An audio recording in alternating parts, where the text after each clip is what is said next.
નમસ્કાર. ચાલો આજે વાત કરીએ પાણીની. આપણે સૌ જાણીએ છીએ કે પાણી વગર જીવન શક્ય નથી. એ એકદમ સીધી વાત છે. જ્યાં પાણી છે ત્યાં જ જીવન છે.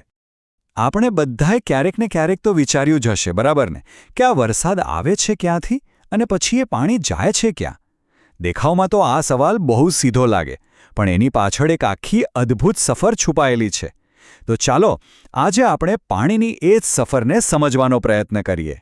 તો આપણી આખી વાતચીત આ 5 મુદ્દાઓની આસપાસ રહેશે.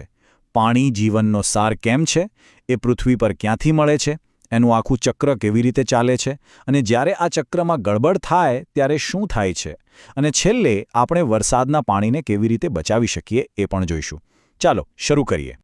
તો આપણો પહેલો મુદ્દો, પાણી જીવનનો સાર. આ વાત આપણે બધા જાણીએ છીએ, પણ એ સમજવું જરૂરી છે કે દરેક સજીવનો પાયો જ પાણી છે.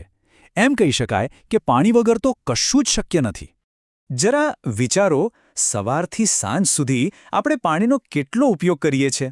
પીવા માટે તો જોઈએ જ, પણ રસોઈ બનાવવા, કપડાં ધોવા, સાફ સફાઈ માટે.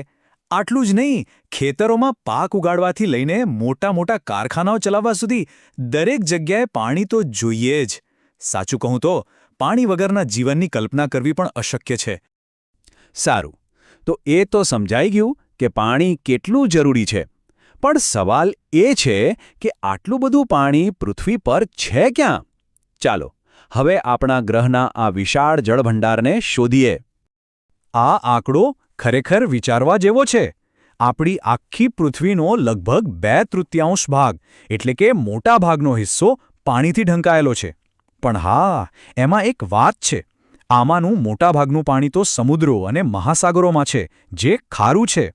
તો પાણી આપણને ક્યાં ક્યાં જોવા મળે છે?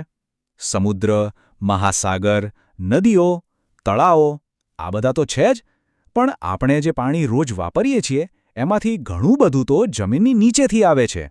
હા, ભૂગર્ભ જળ, જેને આપણે કૂવા, બોરવેલ કે હેન્ડપંપથી બહાર કાઢીએ છીએ. હવે એક મજેદાર વાત, પૃથ્વી પરનું પાણી ક્યારે એક જગ્યાએ ટકીને નથી રહેતું. એ સતત એક લાંબી મુસાફરી પર હોય છે.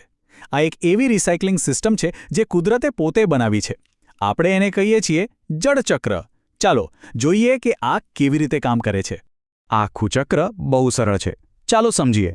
સૌથી પહેલાં સૂરજની ગરમીથી નદી સમુદ્રનું પાણી વરાળ બનીને ઉપર આકાશમાં જાય છે. એટલું જ નહીં, ઝાડપાનમાંથી પણ વરાળ નીકળે છે. પછી આ વરાળ ઉપર જઈને ઠંડી પડે છે અને એના નાનકડા ટીપા બંધાય છે. આ લાખો કરોડો ટીપા ભેગા મળીને વાદળ બનાવે છે. જ્યારે આ વાદળો બહુ ભારે થઈ જાય ત્યારે બસ વરસાદ વરસે છે. અને આ વરસાદનું પાણી ફરી નદીઓ મારફતે સમુદ્રમાં પહોંચી જાય છે અને અમુક પાણી જમીનમાં ઉતરી જાય છે. અને બસ આ ચક્ર આમને આમ ચાલ્યા જ કરે છે, ક્યારેય અટકતું નથી. તો આ જળચક્ર એકદમ પરફેક્ટ લાગે છે ને? પણ ક્યારેક આ સંતુલન બગડી જાય છે. અને જ્યારે આવું થાય ત્યારે આપણે 2 એવી પરિસ્થિતિનો સામનો કરવો પડે છે જે એકબીજાથી બિલકુલ વિપરીત છે. કાં તો પાણી ખૂબ જ વધારે અથવા ખૂબ જ ઓછું. એક બાજુ છે પૂર, જેને આપણે અતિવૃષ્ટિ પણ કહીએ છીએ. મતલબ કે જ્યારે એટલો બધો વરસાદ પડે, એટલા લાંબા સમય સુધી પડે કે બધું પાણી થઈ જાય. એનાથી પાક, ઘર, માલ મિલકત બધાને ભયંકર નુકસાન થાય છે. અને એનાથી બરાબર ઊંધું બીજી બાજુ છે દુષ્કાળ, એટલે કે અનાવૃષ્ટિ. જ્યારે મહિનાઓ કે ક્યારેક તો વર્ષો સુધી વરસાદ જ ન પડે, ત્યારે પાણીની એવી તંગી સર્જાય છે કે ખેતી તો શું, જીવવું પણ મુશ્કેલ બની જાય છે. આ બંને સ્થિતિઓ ખરેખર ખૂબ જ ગંભીર છે. તો સવાલ એ છે કે શું આપણે આ પરિસ્થિતિને સુધારવા માટે કંઈ કરી શકીએ? જવાબ છે હા, બિલકુલ કરી શકીએ. અને એનો એક બહુ જ સ્માર્ટ અને સદીઓ જૂનો ઉપાય છે. એ છે વરસાદના પાણીનો સંગ્રહ કરવો. આ રેઇન વોટર હાર્વેસ્ટિંગ શબ્દ ભલે અઘરો લાગે, પણ એનો મતલબ એકદમ સીધો છે. જ્યારે વરસાદ પડે ત્યારે પાણીને આમ જ વહી જવા દેવાને બદલે એને ભેગું કરી લેવાનું, એને સાચવી રાખવાનું, જેથી જ્યારે પાણીની અછત હોય ત્યારે આ સંગ્રહ કરેલું પાણી આપણા કામ આવી શકે. આ એક સીધી અને સ્પષ્ટ વાત છે. આપણે વરસાદના પાણીનો સંગ્રહ કરવો જ પડશે અને એનો યોગ્ય રીતે ઉપયોગ કરવો જ પડશે. આ હવે કોઈ વિકલ્પ નથી, પણ એક જરૂરિયાત બની ગઈ છે.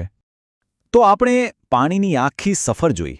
એ ક્યાંથી આવે છે, ક્યાં જાય છે અને એનું સંતુલન કેટલું જરૂરી છે. હવે આખી વાતનો સાર એ છે કે આપણે સૌએ સાથે મળીને કંઈક કરવું પડશે. તો અંતમાં એક સવાલ જેના પર આપણે સૌએ વિચારવાની જરૂર છે. આપણો સમાજ, આપણો સમુદાય આ કુદરતી જળચક્ર સાથે વધુ સારી રીતે તાલમેલ બેસાડવા માટે એવું તે શું એક કામ કરી શકે છે? આના પર મંથન કરવું ખૂબ જરૂરી છે.